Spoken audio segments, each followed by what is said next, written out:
Pessoal, vamos lá para a segunda parte da aula de hoje. Vimos tudo sobre o juiz, né? Vamos agora para os auxiliares da justiça. Eu não sei se está ficando bom ou não. O ruim da aula gravada seria isso: a gente não tem um feedback online, mas vamos fazer esse teste hoje. Se não ficar bom, a gente volta a outra oportunidade e fala de novo. Mas eu acho que ficou bem satisfatório o vídeo em si. Vamos entrar agora em auxiliares da justiça, né, pessoal? São servidores essenciais à função da justiça, porque é óbvio que se o juiz fosse cuidar da direção e condução de todos os processos sozinho, sem a colaboração de seus auxiliares, que lhe dão todo o apoio necessário, ele não conseguiria, né? Então, assim, os auxiliares da justiça são seres essenciais para o exercício da jurisdição, são essenciais para que o Estado ali conduza os processos, faça a direção dos processos, digam direito, enfim. Embora os auxiliares não exerçam atividade jurisdicional, que é só o juiz que exerce, a colaboração deles é imensa e essencial para o andamento dos processos. Então, assim, alguns auxiliares em caráter permanente, né, como os escrivães, os chefes de secretaria, estão ali todos os dias conduzindo, movimentando todos os procedimentos, bem como alguns que se fazem em caráter eventual, como perito, testemunhas, que são auxiliares da justiça, embora não remuneradas. Então, assim, primeiramente, quem são os auxiliares da justiça? O artigo 149 do CPC coloca um rol exemplificativo de auxiliares da justiça, que coloca bem assim: são auxiliares da justiça, além de outros, cujas atribuições sejam determinadas pelas normas de organização judiciária, o escrivão, o chefe da secretaria, o oficial de justiça, o perito, o depositário, o administrador, o intérprete, o tradutor, o mediador, o conciliador judicial, o partidor, o distribuidor, o contabilista e o regulador de avarias. O escrivão e o chefe de secretaria a gente estudou bastante quando fomos falar de atos processuais ainda em sala de aula, antes dessa pandemia aí que nos fez vir para o mundo virtual, né? O escrivão e o chefe da secretaria, como a gente disse em sala de aula, o CPC se refere a estes servidores auxiliares de justiça, todos os integrantes da escrivaninha. O escrivão são os auxiliares da justiça que trabalham nos cartórios das varas cíveis da justiça estadual, e o chefe de secretaria são os auxiliares da justiça que trabalham na Justiça Federal. Esses auxiliares da justiça, eles são direcionados sob a chefia de um servidor que também recebe este nome. Então, se você for num cartório, ali vai ter vários auxiliares da justiça, que são os técnicos judiciários, e ali vai ter um chamado escrivão. Contudo, para o CPC, todos ali que são juramentados exercem o papel de escrivão, tá bom? Então, assim, o CPC não faz essa distinção, só as normas de cada tribunal. O CPC traz no seu artigo 206 ao 211 todas as regras burocráticas que o escrivão deve seguir para a atuação de um processo, bem como para a sequência lógica dos atos processuais. Como foi um tema que a gente já estudou em atos processuais, eu não vou repeti-lo ele para não ficar tão redundante e tão estudando a mesma coisa que a gente viu há 30 dias, tá bom? Vocês voltaram na aula de atos ou reler os artigos 206 ao 211, tá lá todas as regras burocráticas do escrivão e do chefe da secretaria. Além disso, pessoal, também tem os enumerados no artigo 152. Deixa eu só dar uma chegada no 152 aqui. Esse nós vamos ler, que a gente não leu ele em sala. Não, a gente leu ele em sala sim. Que leiam também o artigo 152, que ali falam os atos, né? Quais são as regras que o escrivão e o chefe de secretaria tem que ter. Primeiro, redigir na forma legal os ofícios, mandatos, cartas precatórias, comparecer às audiências, né? Ou se não poder, colocar um servidor para substituí-lo, cuidar, manter os processos sob a sua guarda, com as exceções dos momentos que ele manda para a conclusão do juízo, ou que ele entrega em carga para um advogado, para um promotor ou para a defensoria pública. né, ou quando mandou para o contador, enfim. Quando você teve que sair do fórum, tudo bem, mas ele que cuida e ele só libera para quem realmente deve retirar o processo do fórum. Além de vocês redigem mandados, né? Eles podem fazer citação de quem estiver passando, ele tem a obrigação de numerar nos processos físicos e rubricar, né, as folhas dos processos. Embora a gente até brincou em sala de aula que, embora isso seja uma função do escrivão ou chefe de secretaria, né, um dos auxiliares da justiça tem que ser juramentado, na prática quem faz esse ato é sempre o estagiário. Pelo CPC não poderia ser estagiário, então presume pelo menos que a atividade ali seja fiscalizada pelo escrivão. Então, assim, o auxiliar de justiça tem a obrigação de emitir certidões quando as partes requerem. Enfim, todas essas situações que a gente já estudamos na aula de atos processuais. Foi bem enumerada essa questão. Beleza? Os oficiais de justiça também nós estudamos em atos processuais. Os oficiais de justiça pessoal têm suas tarefas elencadas no artigo 154 do CPC, que são elas em especial: fazer citação, prisão, penhora, arresto e outras diligências necessárias, além de executar ordens dos juízes e cumprir os mandados de que são encarregados.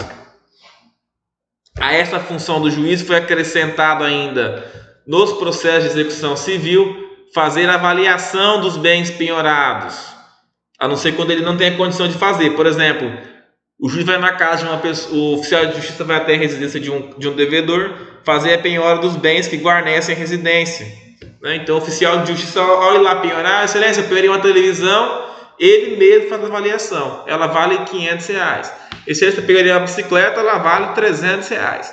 É ele ali que fica incumbindo de fazer a avaliação desse valor, a não ser, claro, quando ele alegar que não tem condições técnicas para fazer.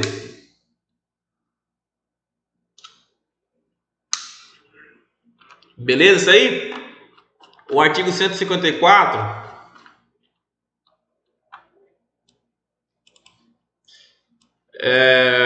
além de você tem a questão de tentar manter a ordem, né, e certificar tudo que ele fizer do mandado. Toda diligência do oficial de justiça, ele tem que emitir uma certidão, onde ali ele vai relatar todos os atos que ele praticou, como é que ele realizou, o que houve, se a parte aceitou a contrafé, né, a cópia da petição, se ela não aceitou, se ela assinou, se ela se recusou a assinar, enfim, tudo ali ele tem que relatar por meio de uma certidão. Auxiliares da justiça, o escrivão e o oficial de justiça, eles são os mais conhecidos, né? A gente já estudamos ele em diversas outras disciplinas também. Além disso, pessoal, nós temos, esse é um tema novo, que é o perito. O perito, ele é tratado no artigo 156 ao 158 do CPC. Foi tema do seminário de vocês semestre passado, ainda em TGP, né? Todos os auxiliares da justiça a gente estudamos, teve um seminário onde vocês alunos apresentaram para a gente, todo mundo com cabeça fresca aí, lembrando bastante, né? Então, assim, o perito, ele tem a função de assistir ao juiz em todos os momentos que tiver necessidade de uma produção de uma prova de conhecimento técnico ou científico.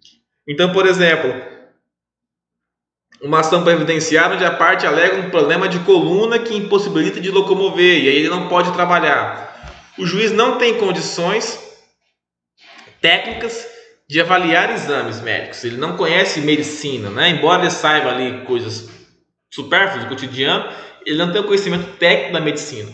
Então o que ele faz nesse caso? Ele vai nomear um perito, de preferência um ortopedista, né? Um médico ortopedista, que vai ali verificar se realmente os exames que o autor apresentou são condizentes com o que ele vem alegando na petição inicial. Então ali o perito vai assistir ao juiz e vai elaborar um laudo, vai avaliar os exames, vai fazer um exame clínico e vai fazer um laudo para o juiz alegando se aquilo que o autor alegou na inicial, se é condizente com o seu quadro clínico real ou não. Então o perito, sempre esse tem que ser essencialmente imparcial, ele tem que julgar apenas com base no que ele está vendo ali no local, vai elaborar um relatório técnico-científico para qualificar a decisão do juiz. Contudo, o juiz também não é obrigado a seguir o que a perícia determina. Ele pode entender diferente do laudo pericial.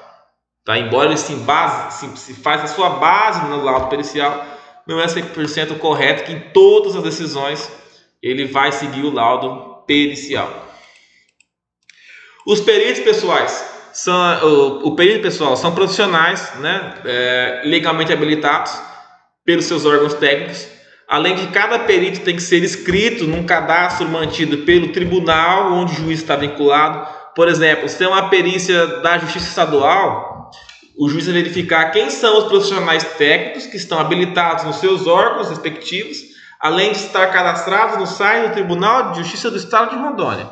E aí ele vai nomear, né, um dos peritos cadastrados para poder realizar a perícia. Somente se não estiver na localidade nenhum perito que preencha tais requisitos, o juiz poderá nomear livremente, observado o disposto no artigo 156, parágrafo 5º do CPC, que diz: na localidade onde não houver escrito no cadastro disponibilizado pelo tribunal, a nomeação de perito é de livre escolha pelo juiz e deverá recair sobre profissional ou órgão técnico ou científico comprovadamente detentor do conhecimento necessário à realização da perícia. O que isso quer dizer? Se for um caso que envolve medicina, o juiz não vai nomear um engenheiro para ser perito do caso. Logo, tem que ser um profissional da área de medicina e, de preferência, especialista naquele problema que o autor alega. Se for um problema neurológico, neurologista. Se for um problema de nariz e ouvido, um otorrinolaringologista. Enfim, independente tem que ser uma pessoa técnica, baseado em técnica e cientificamente, e no grau ali da necessidade do judiciário para aquela questão. Tá? Tem que ser um especialista naquela questão. Leiam também os artigos 156 a 158.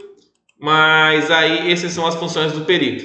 Ele deve ser sempre um ser imparcial, jamais agir com parcialidade, tá? Inclusive o perito que agir por dolo ou culpa, né, prestar informações inverídicas, ele vai responder pelos prejuízos que ele causou à parte, além de ficar inabilitado para realizar novas perícias por até de 2 a 5 anos. Tá? Independente das demais sanções que tiver previsto na lei, penal, indenizatória, enfim, ele vai ser responsabilizado se ele agir com informações inverídicas. Por isso é um trabalho essencial de auxiliar do juiz, tá bom?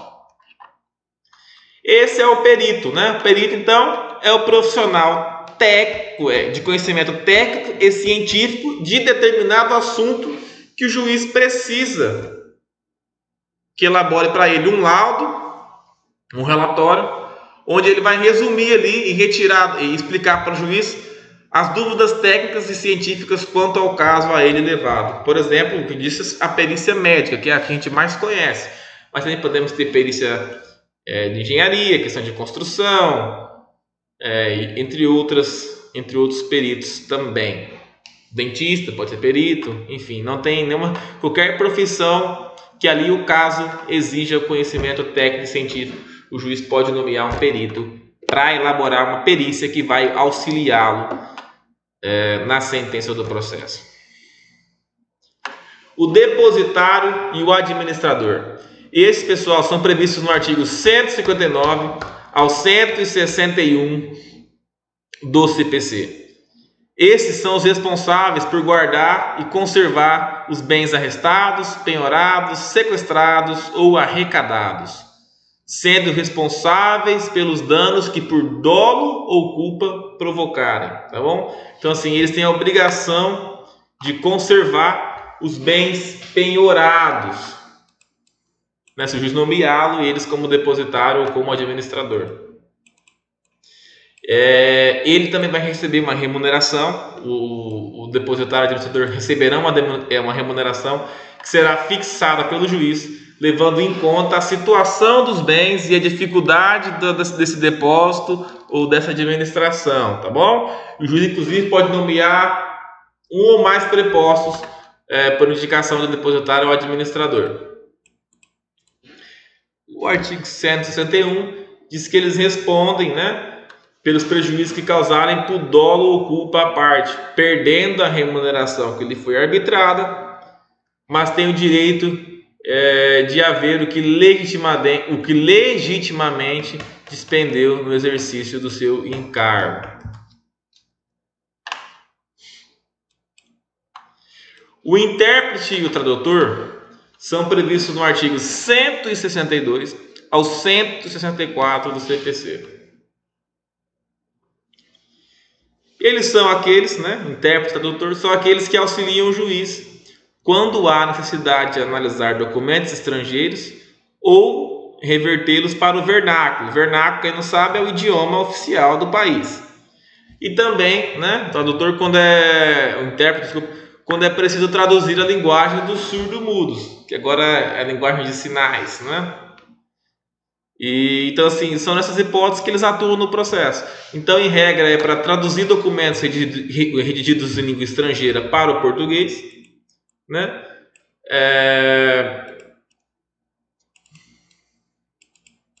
E fazer a interpretação da linguagem dos sinais. Não pode ser intérprete ou tradutor quem não administrar livremente seus bens, quem for arrolado como testemunha ou atuar no processo como perito, ou estiver inabilitado para o exercício da profissão por sentença penal condenatória. O intérprete ou tradutor, oficial ou não, eles são obrigados a desempenhar o seu ofício. Beleza aí, pessoal? Intérprete e tradutor é bem tranquilo, né? Conciliador e mediador. Nós vimos que o juiz vai sempre forçar a autocomposição, vai fazer o possível para que as partes resolvam o problema. E sempre ele pode nomear a presença de um conciliador e de um mediador para tentar resolver esse processo. O conciliador, pessoal, a gente já estudamos esse assunto também semestre passado. Ele atua em situações onde não há vínculo entre as partes, não há vínculo prévio entre as partes. Muitas partes não têm uma relação anterior e depois de resolvido o problema também dificilmente terão outro vínculo, né? Então, assim, nesse caso, o conciliador, ele atua nos casos onde não há vínculo entre as partes e ele pode ali propor soluções para o conflito para tentar encerrar o processo sem jamais constranger ou intimidar qualquer uma das partes para que elas conciliem. Então, assim, se ele vê que uma parte cedeu um pouco e a outra não cedeu, ele pode tentar ali criar mecanismos ou tentar fazer com que as partes cheguem ao denominador comum, porém sem nunca intimidar ou constranger qualquer uma das partes. Já o mediador, ele é um pouquinho mais complexa a sua atuação, né? Ele lida com situações onde há relações permanentes, né? Situações permanentes e frequentes, e envolvendo vínculos afetivos ou emocionais. E ele tenta, porque assim, a importância do mediador é que ele jamais pode propor ideias, ele não pode opinar para dar solução para o litígio, porque eles são relações onde as partes já existem um vínculo anterior e irá continuar existindo um vínculo após o litígio. Então a função do mediador, em regra, nem sempre é fazer o acordo, e sim fazer com que as partes voltem a se comunicar ou a compreender, né, que elas precisam voltar a se comunicar. Pode envolver muito nos divórcios, né, que há filhos em comum, e ali a briga sobre a guarda, a questão da criança, então ali ele vai tentar forçar com que as partes voltem a conversar, ele não vai dar soluções ao conflito. Assim como um pai, por sucessão do filho, ou vice-versa, assuntos que envolvem mais direito de família é que você verifica mais as situações de mediações. E o mediador, como eu acabei de falar, eles não estão voltados tanto para a proposta de acordo e finalização de um acordo, e sim o objetivo do mediador é fazer com que as partes se comuniquem, voltem a conversar, porque dali, depois do fim desse processo, o processo um dia vai acabar e essas partes ainda terão vínculos, terão ainda que continuar conversando. Então a importância do mediador é fazer com que esse diálogo volte a acontecer, porque vai ser necessário que ele continue acontecendo mesmo após o fim do processo. Então ele tenta ali fazer um diálogo, uma reconciliação, uma pacificação, né? Um apaziguamento da situação. Partidor. O partidor, pessoal, ele é um serventuário da justiça que elabora, né, com base na lei do direito de sucessão, o esboço de partilha de um inventário e arrolamento ou separação judicial litigiosa. Então, assim, inventário litigioso, separação judicial litigiosa ou arrolamento litigioso poderá ter a presença de um partidor. A função dele, pessoal, é tentar elaborar um plano de partilha com base na lei, para que seja aceitas pelas partes no litígio. Vai tentar fazer partilha desses bens para verificar se as partilhas serão aceitas pelas partes. Ele vai tentar fazer a partilha dos bens ali sem que prejudique nenhuma das partes.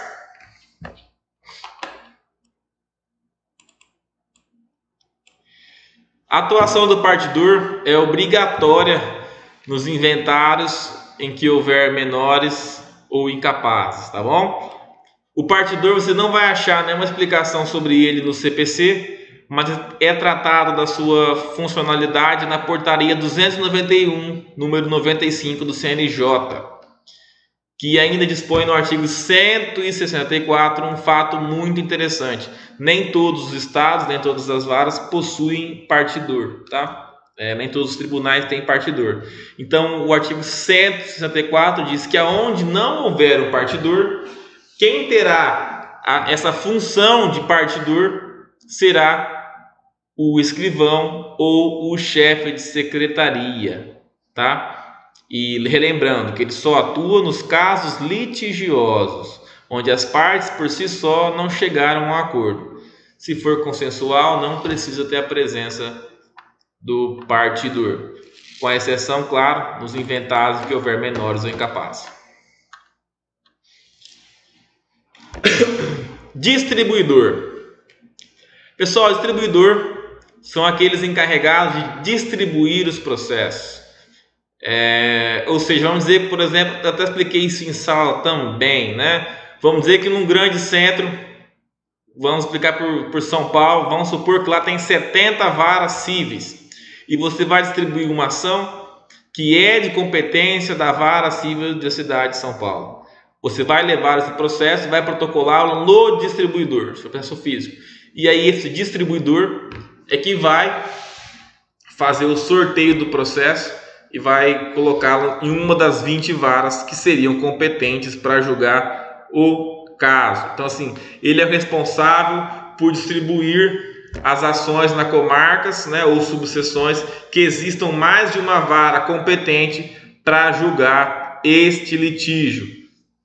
Então, assim, se tiver mais de uma vara competente, quem faz essa distribuição é o distribuidor. Hoje, com os processos judiciais eletrônicos, eu acredito que a distribuição está sendo até automática. A figura do distribuidor já nos eletrônicos já não existe mais. Quando você distribui um processo, automaticamente o sistema já o sorteia para uma vara respectiva. O que é importante fazer é que onde existe um distribuidor e o processo for parar na mão desse distribuidor, a parte não pode ter qualquer oportunidade de manifestar qual é a vara que ela quer que esse processo caia. Ela não pode falar, eu quero que esse processo vá para a 8ª vara civil da cidade de São Paulo. A parte não tem essa menor possibilidade, tá? É um sorteio e sem qualquer interferência de escolha pelas partes. Contabilista. Pessoal, o contabilista ele tem a incumbência, né, de calcular o quanto correspondente ao direito ou obrigação das partes, quando finalizou o processo, seja em favor das partes ou do juízo para apurar ali as custas processuais. Então ele tem a função de calcular o valor relativo à causa ou às custas processuais. O regulador de avarias. Nosso último. O contabilista é muito fácil, né? Não tem muito nem o que explicar. Regulador de avarias, pessoal, ele é um auxiliar do juiz, né? E ele faz a apuração ou ajustamento das perdas e danos e avarias ocorridas em navios. Ele atua mais no direito marítimo, né? E ali ele vai apurar essas avarias para fim que seja rateado entre pessoas envolvidas ou interessadas. O regulador de avarias tem a obrigação de produzir um laudo de regulação e também será remunerado, né? Tem direito a honorários pela sua atuação. E ele se sujeita, né, às regras do impedimento e suspeição, que a gente inclusive estudou hoje no caso dos magistrados. Então, assim, mas na verdade todos os auxiliares da justiça são submetidos às regras de impedimento e suspeição dos magistrados. Auxiliares da justiça, retornando, peraí. As causas de impedimento e suspeição do magistrado se aplicam na mesma forma ao Ministério Público e a todos os auxiliares da Justiça, tá bom? Aquelas questões de impedimento e suspeição. A nomeação, pessoal, dos reguladores de avaria pode ser feita extrajudicialmente por árbitros, né, que já estudamos em arbitragem, ou pelo Tribunal Comercial Marítimo, conforme o artigo 783 do Código Comercial. Quando inexistir consenso da nomeação de um regulador de avarias, o juiz de direito da comarca do primeiro porto onde o navio houver chegado, provocado por qualquer uma das partes interessadas, esse juiz nomeará um regulador de avarias de notório conhecimento. E aí o regulador, pessoal, vai declarar justificadamente se os danos são passíveis de rateio na forma de avaria grossa e exigirá das partes envolvidas a apresentação de garantias idôneas para que possam ser liberadas as cargas aos consignatários.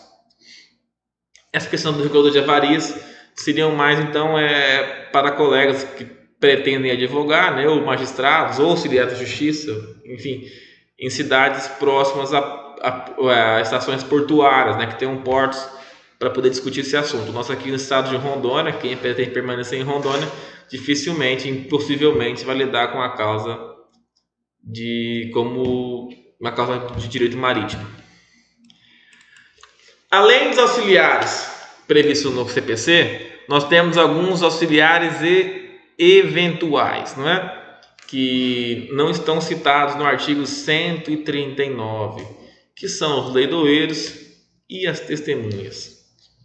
Os leidoeiros, né, são os dos bens arrestados judicialmente, que as partes não têm interesse em permanecer com o bem, procede-se o leilão, e o leiloeiro é quem realizará esse leilão para vender esse bem. Ele é sempre remunerado de valor entre 1 a 5% do valor do bem leiloado e atuará nesses casos de leilões de vendas de bens penhorados judicialmente. E as testemunhas, estas não remuneradas, são auxiliares da justiça também essenciais, porque elas sempre ali, com base nos seus depoimentos, dos fatos que eles têm conhecimento de convívio ali, conseguem comprovar para o juiz ou esclarecer ao juiz o que foi o real situação que aconteceu. Então, assim, ela auxilia demais o juiz em fazer uma sentença de mérito. Pessoal, esses são os auxiliares da justiça. Terminamos a segunda parte da aula. Eu achei que seria um pouco mais curto, mas acabou que ficou bem longa, né? As duas aulas juntas. Como eu disse, eu estarei online a partir das 21 horas. Como já avisei antes, perguntem no grupo específico da turma de processo civil que a gente criou. Todos que tiverem dúvidas, perguntem lá que eu vou respondendo e tirar a dúvida de todos. Como eu expliquei antes, às vezes uma dúvida de um colega e a dúvida do outro, então numa só resposta eu consigo responder a 4, 5 alunos de uma vez. Quando a pessoa fizer a pergunta, eu vou responder e vou clicar, gravar um áudio respondendo, linkando ao que se refere àquele áudio. Então, claro que só vai ouvir aquele que realmente tiver a dúvida. Quem não tiver interesse, não precisa. Beleza? Então, essa foi a aula de hoje, de forma gravada. Deem um feedback se preferiram dessa forma ou se preferem da forma online, que na semana que vem a gente volta a mais um encontro. Até mais, obrigado. E boa Páscoa para todos.